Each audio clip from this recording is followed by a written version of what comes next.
ได้มื้อนี้มีคำถามสิมาถาม FC เพิ่นฝากมาถาม อย่างเด้อนี่เนาะ FC เพิ่นฝากมาถามดอกว่าเป็นหยังดอกก็คือเพิ่นนั่นฝากมาถามว่าถ้าสมมุติว่าลูกนี่ก็สบายดีและสวัสดีพ่อแม่พี่น้อง FC เบิดทุกคนเนาะบ่ว่าสิเป็นทางฝั่งลาวฝั่งไทยหรือว่าต่างประเทศสาวสว่างก็ขอยินดีต้อนรับเข้าสู่ช่องสาวสว่าง Channel วันนี้กลับมาพบกับสาวสว่างคือเก่าเนาะพ่อแม่น้องเนาะมื้อนี้ก็สาวสว่างก็อยู่เฮือนอยู่ซ่านพ่อแม่พี่น้องเอ้ยก็บ่ได้ไปถ่ายคลิปข้างนอกเนาะเพราะว่ามื้อนี้ก็บรรยากาศก็คือว่าแดดแรงพ่อแม่พี่น้องเอ้ยไปไสมาไสก็อยากลำบากอยู่เด้อพ่อแม่พี่น้องเอ้ยเพราะว่าทางบ้านอันสาวสว่างนี่คือว่าแหละยามฝนก็ขี้ตมยามแล้งก็ขี้ฝุ่นทุกคนเอ้ยไปกว่าสิออกฮอดทางใหญ่นี่โอ้ยหัวแดงหัวดำหัวแดงเบิดทุกคนเอ้ยเนาะก็ถือว่าบ่ได้ไปไสมื้อนี้ถ่ายคลิปอยู่เพื่อนทุกคนเลยเพราะว่าบ่ได้ไปหั้นนะทางก็ค่อนข้างว่าสิว่าง่ายก็บ่ง่ายทุกคนเอ้ยเพราะว่าขี้ฝุ่นเนาะมื้อนี้สาวสวยก็สิพาพ่อพี่น้องเนาะไปถามความรู้สึกของ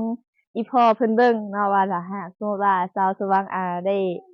ตกลงปลงใจมักหักกับหนุ่มไทยเนาะแล้วถ้าสมมุติว่าสาวสว่างคุยกันไปในระยะหนึ่งเนาะแล้วตกลงปลงใจแต่งงานกันบัดนี้ถ้าสว่างไปอยู่ฝั่งไทยพอเพิ่นสิมี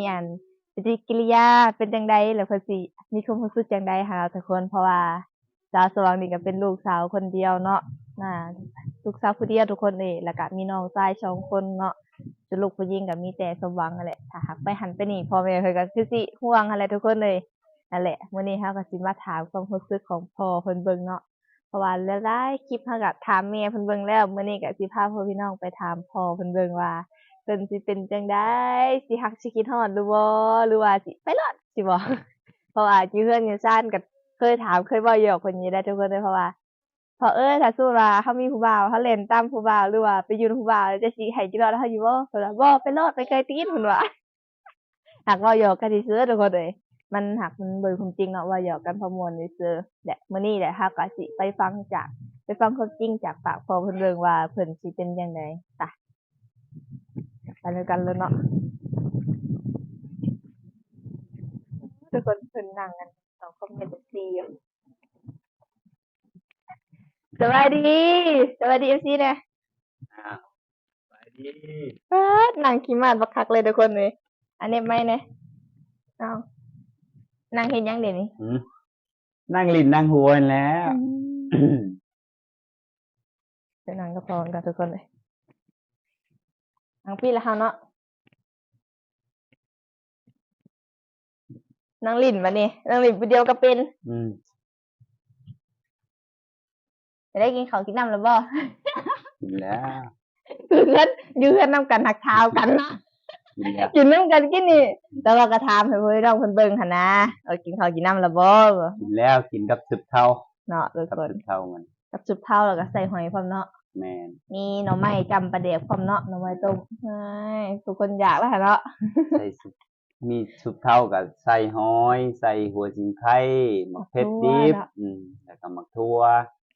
แล้วก็ อยากแล้วหั่นเนาะทุกคน เกลือไปแดกเพ็งนัวแหละ อยากแล้วบัดนี้ FC อยากนำแล้วบัดนี้ได้มื้อนี้มีคำถามสิมาถาม FC เพิ่นฝากมาถาม อย่างเด้อนี่เนาะ FC เพิ่นฝากมาถามดอกว่าเป็นหยังดอกก็คือเพิ่นนั่นฝากมาถามว่าถ้าสมมุติว่าลูกนี่มีแฟนหรือว่ามีครอบครัวอยู่ฝั่งไทยนี่ถ้าไปอยู่ฝั่งไทยนี่พ่อก็สิคิดฮอดอยู่บ่ให้ไปอยู่บ่ คือถามแปลกๆแท้เนาะมื้อนี้เนาะมีคนเพิ่นอันถูกอกถูกใจแล้วบ่เนาะหรือว่าแนวใด แหม เป็นแนวใดเด้คือคำถามนี่คือแปลกๆเนาะผ่านมากอะคือบ่เคยได้ยินเพิ่นถามเลยเนาะ เอา FC เพิ่นฝากมาถามเนาะ ซาความรู้สึกจริงๆนี่ก็ซาความรู้สึกพอนะก็บ่อยากให้ไปปานใดแหล้วเพราะว่ามีลูกสาวเดียวก็นี่แพงกว่าบัดนี้ มีลูกสาวเดียวแพงกว่าบัดนี้คำว่าสมมุติว่าต่อไปภายหน้าหรือว่าในอนาคตเนาะเฮาก็บ่ฮู้สมมุติว่าลูกเต้ามีอันมีคู่ครองว่าซั่นซะมีคู่ครองมีคน ที่ถูกอกถูกใจว่าซั่นซะก็ตามใจเขาเนาะอันนี้ก็สมมุติว่าคุยกับลูกกับเต้าแล้วลูกเต้าว่า พ่อเอ้ยเฮานี่สิไปอยู่น้ำผัวลูกผัวแหละทำนองนี้นะ อยู่เมืองไทยพุ่นแหละ อืม แล้วก็อยู่พุ่นก็มีเวียกเฮ็ดงานทำมันเหมาะกว่าอยู่บ้านเฮาสินะ อยู่บ้านเฮาบัดมีแต่เฮ็ดไร่เฮ็ดนาเนาะเฮ็ดนาแล้วก็บ่ได้มีเวียกเฮ็ดงานทำมันก็บ่มีรายได้เข้าเรือนเข้าชานเนาะ มันก็สิผิดเถียงกันแล้วเนาะ มันก็บ่ค่อยมีเงินคำใช้ในครอบครัวนั่นแหละ สมมุติว่าลูกเต้ามีคู่ครองแล้วไปพุ่นเนาะไปอยู่น้ำผัวว่าซั่นซะ อืม อยู่ประเทศไทยนั่นแหละ มีเวียกเฮ็ดงานทำที่มั่นคงว่าซั่นซะก็ยินดีนำลูก อันนี้ก็ยินดีนำลูก เพราะว่าสมมุติเราไปอยู่พุ่นเนาะ อืม มันก็มีธุรกิจบ่หรือว่ามีเวียกเฮ็ดงานทำ มันก็สิดีกว่าอยู่บ้านเนาะ ดีกว่าอยู่บ้านเฮา เพราะว่าอยู่บ้านเฮาคันทำมาค้าขายก็มันพอแต่ได้กินเนาะมันบ่พอสิได้แบบเพิ่มพูนจุนเจือครอบครัวเนาะ คืออยู่บ้านเฮาก็คือเห็นผ่านๆมาแหละ มีแต่เฮ็ดนา เฮ็ดนาเฮ็ดสวนติ เฮ็ดนาแล้วก็ข้าวก็ว่าได้หลายบ่ก็ได้หลายเติบอยู่หั่นพอได้ขายเล็กน้อยและจุนเจือในครอบครัวมันบ่พอสิมีเงินเก็บนะมันบ่พอสิมีเงินเก็บ สมมุติว่าลูกเต้าไปอยู่พุ่นเนาะมีธุรกิจบ่หรือว่าค้าขายง่ายมือก็ทรงสิดีกว่าอยู่บ้านเฮาอยู่สมมุติว่าขายเครื่องบ่มันก็อยู่พุ่นบัดมันเจริญ เจริญ แน่ มันก็ได้ขายกันพอมีเก็บด้วยเนาะ เออ ขายอยู่บ้านเฮาผัดบ่ได้แล้วบัดนี้ ซื้อกินแต่ละมื้อเบิดบัดนี้ นั่นแหละทุกคนเลยคือพ่อเพิ่นเว้าแหละแล้วตามใจลูกเนาะสรุปรวมๆคร่าวๆก็ตามใจลูกทุกคนเลย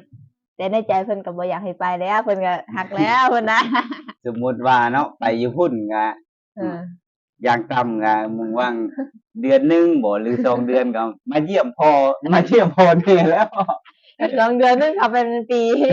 บ่แล้ว2 เดือนมาเทื่อหนึงซะมาจักอาทิตย์หนึงสินะ มาจักอาทิตย์หนึงแล้วก็จังไปอีก เอ ว่า อ คำว่า อ้าว พวด5-6 เดือนนี่ก็โอ้บ่อยากให้ไปอยู่ปานใดแล้วอะนะ โอ้คนอื่นก็ไปเป็นปีสองปีกับเพิ่นเทื่อนึง โอ้ยบ่ได้แล้วเดือนน่ะ2 เดือนมาเทื่อหนึงซะเอา สองเดือนกับเพื่อนอาทิตย์หนึงทุกคนเลย มาจักอาทิตย์หนึงพอให้พ่อแม่หายคิดฮอดเนาะพ่อแม่ก็มีลูกสาวเดียวก็ว่าแม่นเนาะ อืม แต่ก็เป็นลูกสาวกกกันแหละ แต่หากพ่อกับแม่นี่ก็อันแพงว่าซั่นซะ อืม แพงหลายแต่ก็เพิ่นก็ว่าเป็นลูกผู้หนึงอยู่อันกตัญญูอะนะฟังความพ่อแม่นี่พ่อแม่บอกก็ว่า เถียงความรถ ก็ว่าพังความอยู่ ว่าพังความพ่อความแม่อยู่ แล้วก็บ่แม่นย่องลูกตัวเองแน่น FC เอ้ยผ่านมาก็บ่แม่นว่าบ่ได้ย้อนอันลูก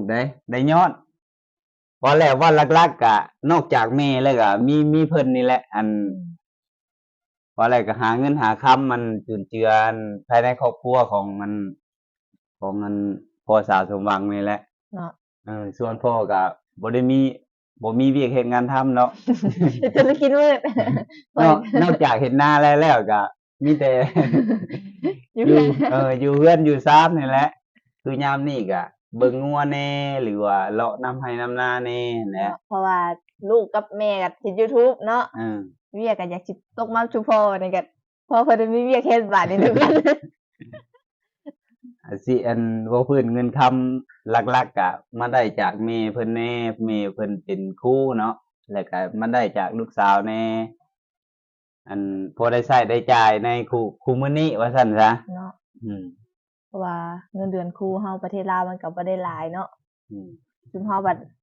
ถามว่ามีหนี้สินมันก็มีเด้อเนาะพ่อเนาะ มีอยู่ มีแต่ว่าก็แต่กี้ก็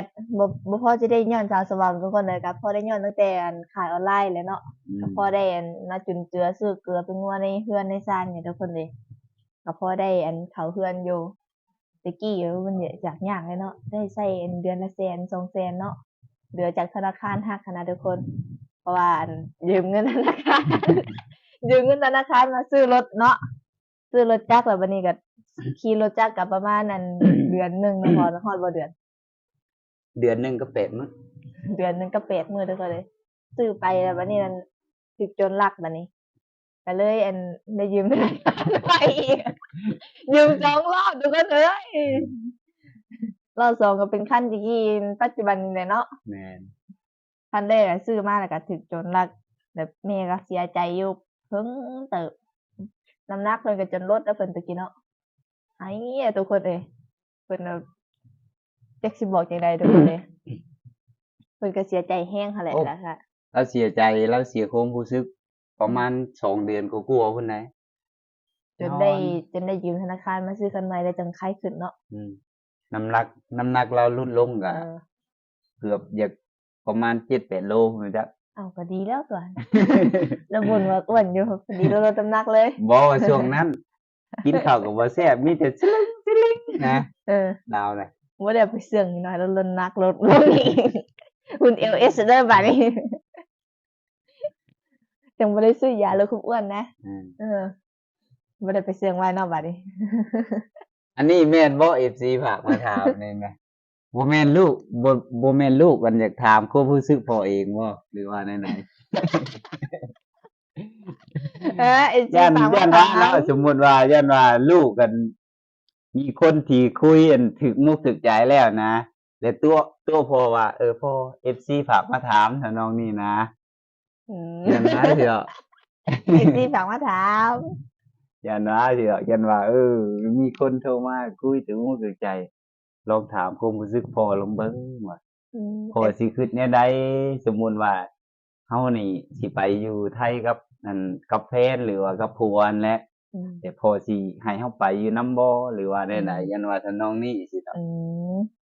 FC เพิ่นฝากมาถาม อ่านคอมเมนต์แหน่ อ่านคอมเมนต์เห็นว่าจะถามความรู้สึกพ่อเบิ่งดูเพิ่นว่าถามความ อัน รู้ นี้ สึก ก็ พ่อหลายแล้ อิ ว งตามอนาคตแหละเนาะเฮาก็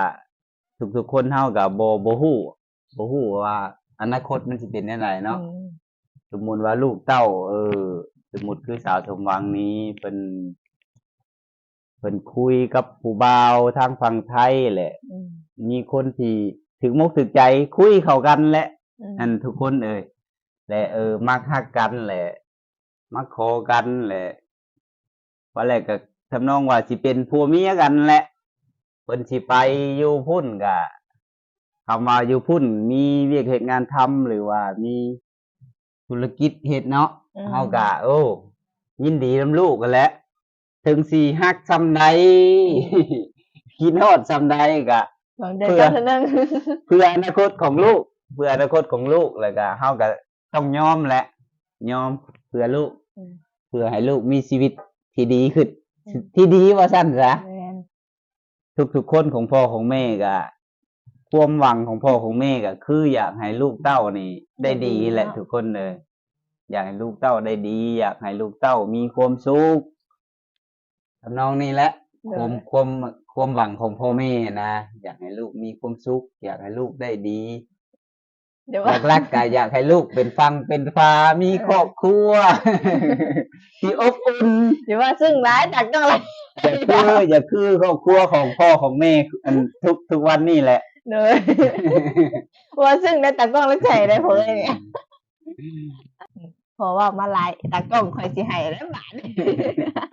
หนาเด็กเพิ่งบอกมาแล้ว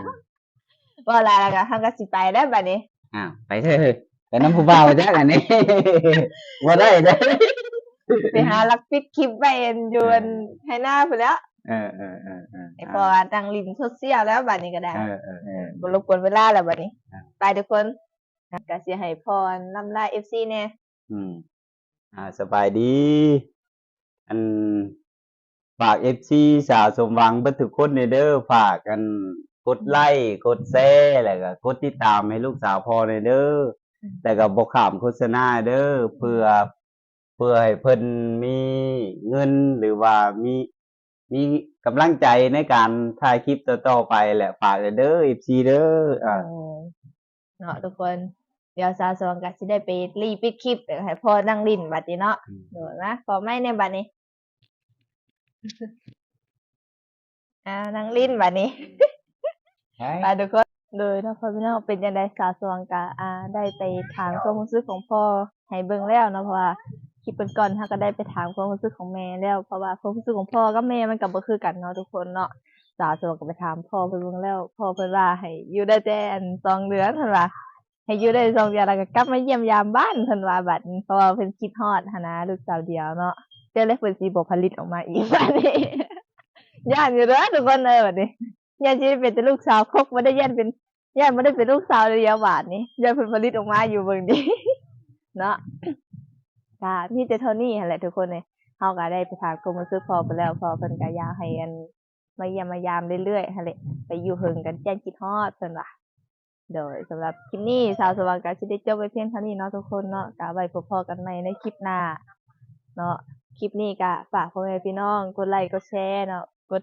ติดตามกดเปิดกระดิ่งพร้อมแล้วก็เบิ่งโฆษณาให้สาวสว่างพร้อมเด้อเพื่อจะได้มีกำลังใจในการเฮ็ดคลิปต่อๆไปหั่นแหละทุกคนเลยโดยสาวสว่างก็ต้องขอบมกขอบใจทุกท่านเนาะที่เข้ามาเบิ่งให้สาวสว่างแล้วก็บ่ขามโฆษณาเด้อโดยก็ไว้พบกันใหม่ในคลิปหน้าเนาะทุกคนเนาะสำหรับคลิปนี้สาวสว่างก็สิได้กล่าวคำว่าสบายดีบ๊ายบาย